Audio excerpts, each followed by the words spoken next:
తెలియజేస్తూ ఈ అవకాశం ఇచ్చిన ధన్యవాదాలు అధ్యక్ష.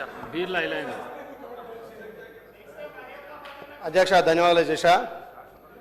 ఈరోజు ప్రజాస్వామ్యాన్ని కాపాడే వాళ్ళే ప్రజాస్వామ్యాన్ని కూని చేసే విధంగా 4 కోట్ల తెలంగాణ ప్రజలకు ఒక దేవాలయం అసెంబ్లీ సాక్షిగా దళిత బిడ్డలను అగౌరవపరచడం, మహిళల పట్ల దురుసుగా ప్రవర్తించడం ఇవాళ 4 కోట్ల ప్రజలు చూసే అధ్యక్ష. గౌరవ సభ్యుడు కౌశిక్ రెడ్డి గారు ఏ రకంగా గతంలో మహిళా గవర్నర్ను అవమానపరిచి ఇవాళ ఒక దళిత బిడ్డ సీనియర్ నాయకుడు మా అందరికీ మార్గదర్శకం ఉన్నటువంటి కడియం సిఆర్ గారి పట్ల ఏ రకంగా బిహేవ్ చేసిండో మీరు అర్థం చేసిన అధ్యక్ష. ఒకటే అధ్యక్ష, ఈ తెలంగాణలో ప్రజలు మార్పు కోరుకొని ప్రజాప్రభుత్వం వచ్చిన తర్వాత మేము అందిస్తున్నటువంటి సంక్షేమం ఫలితాలంతా కూడా తెలంగాణ ప్రజలకు అందుతున్నాయి. గౌరవ ముఖ్యమంత్రి ప్రజాపాలన ద్వారా మా డిప్యూటీ సీఎం గారు ఏదైతే మొన్న బడ్జెట్ ప్రవేశపెట్టిండో ఆ బడ్జెట్ ద్వారా తెలంగాణ ప్రజలంతా కూడా హర్షాతిరేక్తాలు వ్యక్తం చేస్తారు అధ్యక్ష. ఇవాళ వ్యవసాయానికి పెద్దపీట వేసి మహిళలను గౌరవించుకొని ఇవాళ ఇరిగేషన్ రంగానికి పెద్దపీట వేసి తెలంగాణ ప్రజలను అన్ని రకాల రాబోయే రోజుల్లో ఒక మంచి భవిష్యత్ తరాలకు అందించాల్సినటువంటి ఈ తెలంగాణ చేస్తుంటే చూసి ఓర్వలేక అధ్యక్ష తెలంగాణలో ఏ ఎలక్షన్ జరిగినా వాళ్ళకు ముఖం చెల్తలేదు అధ్యక్ష. మరి మీ అసెంబ్లీ సాక్షిగా మేమేదో లైవ్లో ఉండాలి, మా పార్టీ బతుకుండాలి అని చెప్పి వాళ్ళు సభను డైవర్ట్ చేస్తున్నారు అధ్యక్ష. గౌరవ హరీష్ రావు గారికి అన్ని విధాల అవకాశం ఇచ్చిన, మాట్లాడమని అవకాశం ఇచ్చిన ఈ సభా సమయాన్ని నిన్న నుంచి ఇలా వృధా చేస్తున్న అధ్యక్ష. ఇవాళ ఇరిగేషన్ మీద ఇలా అన్ని పత్రుల మీద మాట్లాడాల్సిన అవసరం అధ్యక్ష.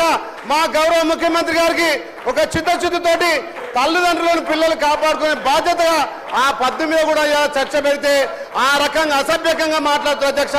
డాక్టర్ బిఆర్ అంబేద్కర్ గారు ఇచ్చినటువంటి రాజ్యాంగ హక్కులతోటి వీళ్ళందరం ఇక్కడ వచ్చిన అధ్యక్ష.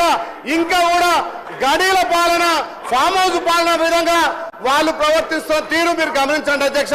గతంలో సభా గౌరవం అనేది ఎట్లుండే, గతంలో పెద్దలు మా కోమటిరెడ్డి వెంకరెడ్డి గారు, మా సంపత్ గారు చిన్న ఇష్యూకే వాళ్ళ సభ్యత్వాన్ని పూర్తిగా రద్దు చేసి బయటకు పంపిన అధ్యక్ష. కానీ మా ముఖ్యమంత్రికి ఓపిక ఉంది, తెలంగాణ ప్రజల పట్ల గౌరవం ఉంది, ఇంకా వాళ్ళకు అవకాశం ఇచ్చిన అధ్యక్ష. ఇప్పటికీ పాడి కౌశిక్ రెడ్డి అనే గౌరవ సభ్యుడు ఎన్నిసార్లు మహిళను గౌరవపరిచిన, సభను ఎన్నిసార్లు ధిక్కరించిన, ఇలా హరిజన గిరిజన పట్ల ఆయన ప్రవర్తన చేసిన ఇక్కడ సభా మర్యాదలు కాపాడి ప్రతిపక్షం ఉండాలి. గతంలో మా ప్రతిపక్ష నాయకుడు హోదా ఉంటే మా డిప్యూటీ సీఎం గారికి ఉంటే కనీసం అది చూసి వరవలేదు అధ్యక్ష. ఇలా తెలంగాణ గమనిస్తున్నారు. ఇలా ఒక గౌరవ స్పీకర్ గా మీరు సభాధిపతిగా ఉంటే సభా నాయకుడు వచ్చి ఎక్కడ అధ్యక్ష అని మైక్ అడగాల్సి వస్తేనే అక్కస్తోటి ఇలా స్పీకర్ ను గౌరవించాలని సభా అధ్యక్ష ప్రతిపక్ష నాయకుడు వస్తున్న అధ్యక్ష. దయచేసి కౌశిక్ రెడ్డి మీద మీరు శాశ్వతంగా ఆయన సభ నుంచి బయటకు వెళ్తారు అధ్యక్ష. సభ్యత్వాన్ని రద్దు చేయాలి, సభా గౌరవం మరియు కాపాడాలి. మా గౌరవ ముఖ్యమంత్రి ఎక్కడ కక్ష సాధన చేస్తున్నారు అధ్యక్ష. వాళ్ళ యొక్క ఎప్పుడు సస్పెండ్ చేసేది మిమ్మల్ని నిలబెట్టి మీరు చేసిన తప్పులు, మీరు చేసిన అప్పులను కడుక్కుంటూ ఇలా ప్రజాపాలన చేస్తుంటే ఓర్వలేక సర్పంచ్ ఎలక్షన్ లో ఓడిపోతుంది, కంటోన్మెంట్ లో ఓడిపోతుంది, జూబ్లీ హిల్స్ ఓడిపోతుంది, ఇలా పార్లమెంట్ లో గుండుసున్న వచ్చే మొన్న మున్సిపల్ లో కూడా ఓడిపోతుంది. మరి దీన్ని జీర్ణించుకోలేక అధ్యక్ష దయచేసి మీరు సభను ఆటోలో పెట్టాలి. వాళ్లకు పాడి కౌశికుడి మీద కఠిన చర్య తీసుకుంటుంది ఈ తెలంగాణ సమాజం. ఇలా అసెంబ్లీ చూస్తుంది అధ్యక్ష. దయచేసి మీరు తప్పకుండా దీని మీద కఠిన నిర్ణయం తీసుకొని దీన్ని అమలు చేయాల్సిందిగా మీ ద్వారా విజ్ఞప్తి చేస్తున్నా అధ్యక్ష. థ్యాంక్ యూ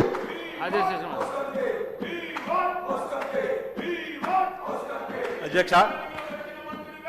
ఈరోజు సభలో జరిగినటువంటి సంఘటన దురదృష్టకరమైన సంఘటనగా భావిస్తున్న అధ్యక్ష.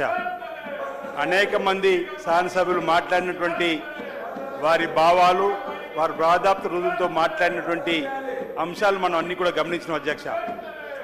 ప్రధానంగా కడియం శ్రీహరి గారు సీనియర్ శాసనసభ్యుడిగా, సీనియర్ మంత్రిగా సేవలు అందించి డిప్యూటీ సీఎంగా కూడా పనిచేసినటువంటి వారు, ఉద్యమకారుడుగా ఉన్నటువంటి కడియం శ్రీహరి గారు ఈ శాసనసభకు ఈ తెలంగాణ రాష్ట్ర ప్రభుత్వం ద్వారా సూచన చేసే క్రమంలో మరి ఏదైతే మిత్రుడు కౌశిక్ రెడ్డి గారు మాట్లాడినటువంటి మాటలు కానీ, వారి అహాభావాలు కానీ, వారి బాడీ లాంగ్వేజ్ కానీ అసెంబ్లీ రూల్స్కు విరుద్ధంగా ఉంది, అసెంబ్లీ రూల్స్ను అతిక్రమించినట్టుగా కీలకంగా కనిపించిన సందర్భం మేము ఇటువైపు నుండి చూస్తున్నప్పుడు వారి సగభాగం కనిపిస్తుంది. వారి భావాలన్నీ కూడా కడియం శ్రీహరి గారి పట్ల వారి చేతితోటి తుపాకీతో కాల్చేటువంటి ప్రయత్నం చేసే విధంగా కాలుస్తామని మా మిత్రుడు బొజ్జు గారు